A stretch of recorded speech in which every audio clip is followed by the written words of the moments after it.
Yo, what's good everyone? Thank you for tuning in to today's video. As you can tell by the title, we are back again with yet another review. Now, this is actually the second time I'm recording this video, unfortunately. I did actually shoot this video to begin with when I did the LeBron 8 Space Jams. Unfortunately, as a lot of you guys will know, I've really been struggling to adapt to the new lighting. I do actually record in a really small space, and getting it to look the best that it possibly can do has just caused me incredible amounts of stress and sleepless nights. And even now as I'm shooting this video, I'm still not 100% confident that it's as perfect as it could be, but I really do hope that this is coming through a lot better than the last one that we shot.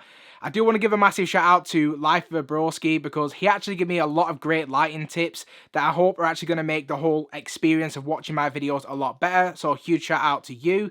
I also want to give a massive shout out to my returning subscribers because you guys always coming through, supporting me and my content no matter what it looks like. Definitely inspires me to keep going and keep putting out newer and better content. So huge shout out to you guys.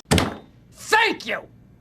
So if you haven't already, please feel free to smash that subscribe button. Also, do make sure the bell notification is switched on so you never miss a video. If you do want to find me outside of YouTube, you will be able to find me on Instagram under ACS Sneakers. And if you do go on to enjoy this video, please give it a massive thumbs up, which is always truly appreciated. So now we got all those formalities out of the way, if we now just go ahead and get straight into the video.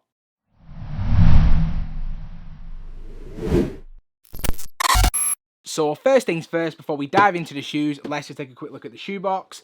Now, as you will be able to see, we just get that pretty bog standard all red Nike cardboard box with the white Nike text across the top. Hopefully that'll focus for you. Nothing too dissimilar to what I imagine every single person who is watching this video has already seen. But if we do take a quick look at the label, which reads Nike Air Max 95 in the Off Noir Solar Red Black colorway. Now, for those who have been around the channel for a while, you'll be able to see that this is my personal size, which is a UK size 9. And other than that, honestly, there's nothing else to talk about in terms of the box. So if we just go ahead now and get straight into the shoes. So without any further ado, in hand, we have the Nike Air Max 95 Greedy 3.0. Now, just as a quick rundown before we dive into the review, this shoe is the third iteration on the Greedy series, or Greedy releases, whatever you'd want to call them. Now, the first time we saw the very first Air Max 95 Greedy was all the way back in 2015.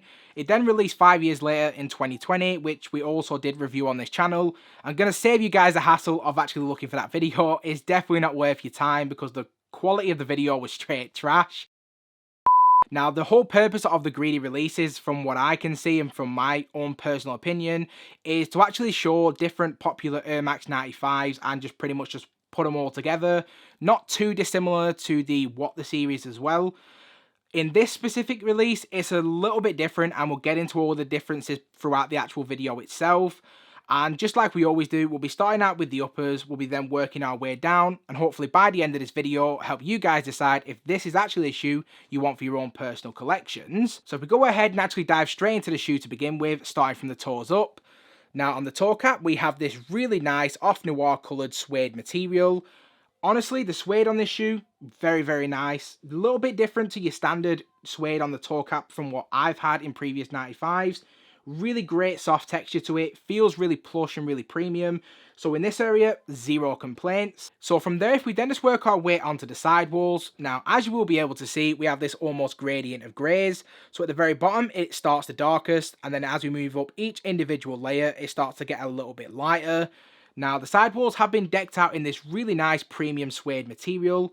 Personally, I'm a massive fan of it. Just like what we said about the toe cap, the quality of the suede on the sides of the shoe is just absolutely sensational. And then if we do just work our way back towards the heel portion of the lateral side, we do have this really nice, bright, vibrant Nike swoosh. From there, if we then just swing over to the heel of the shoe, now on the heel, we do have more of that 3M material, as you will be able to see. And then at the very top portion of the heel, we do have that Nike Air branding. But from there, if we then just work our way into the center of the shoe, now in the center, we do have this all white netting, which sits atop a black mesh base underneath. Now the netting does also sit atop these multicolored eye stays as well. So if we start out with the bottom to begin with, we have this really nice neon green color. As we move into the center, we have that royal blue, and then topping it off at the very top, we have the really nice change up with the bright red eye stays at the very top. Now, I have seen quite a few people a little bit upset about the fact that this shoe is completely different to the usual setup for the Greedy releases. Like I already sort of touched on, the shoes that we're seeing this year are completely different to what we saw last year and initially in 2015 as well. Now, on those previous releases, each shoe was a little bit different to one another, so from left to right, they were completely different. Whereas with this release, they are exactly the same from the left to the right shoe.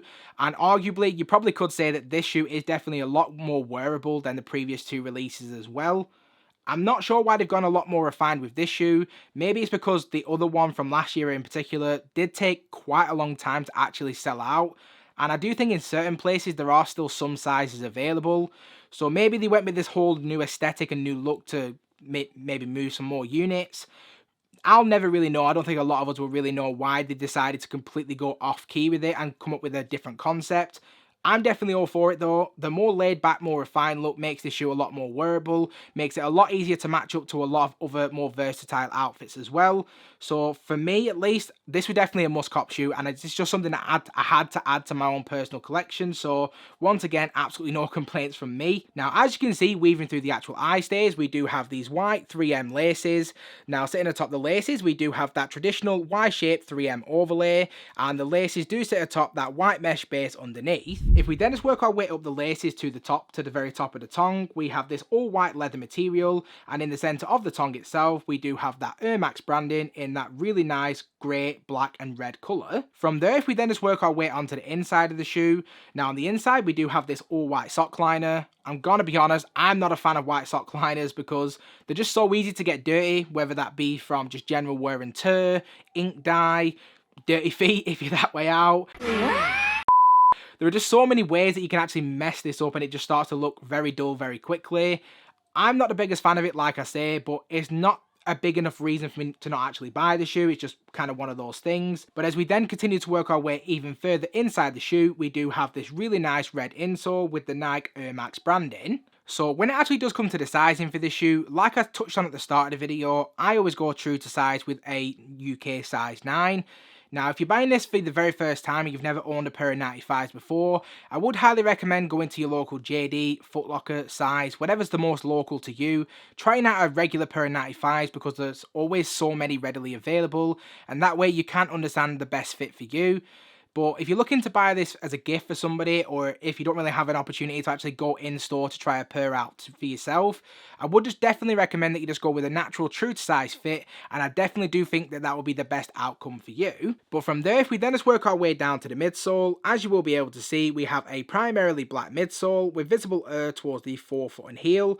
Now in the forefoot air bubbles, we do have that neon colour to match the neon eye stays, and then as we work our way back to the heel, we do have that red colour to match the eye stays as well as the lateral swoosh as well.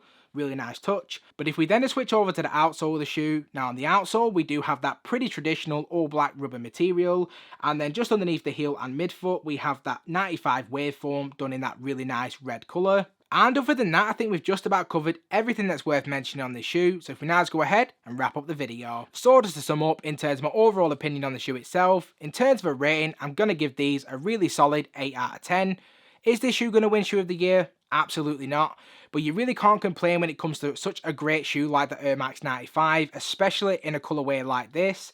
Yes, it's not as loud as previous greedy releases, like we've already said, but for me at least, this shoe is just such a versatile, really comfortable, really easy shoe to rock with most outfits, and it just ticks a lot of boxes for me. It's great to have all these hype releases, but at the core of it, we really need everyday type of shoes to wear for every type of occasion, and the Air Max 95 definitely is going to be that shoe for me.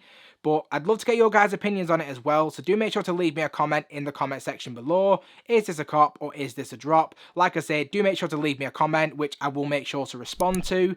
If you have stuck around to this point in the video, I do want to say a massive thank you. If you haven't already, please feel free to smash that subscribe button. Also, do make sure the bell notification is switched on so you never miss a video. And I hope to see you all again in the next one.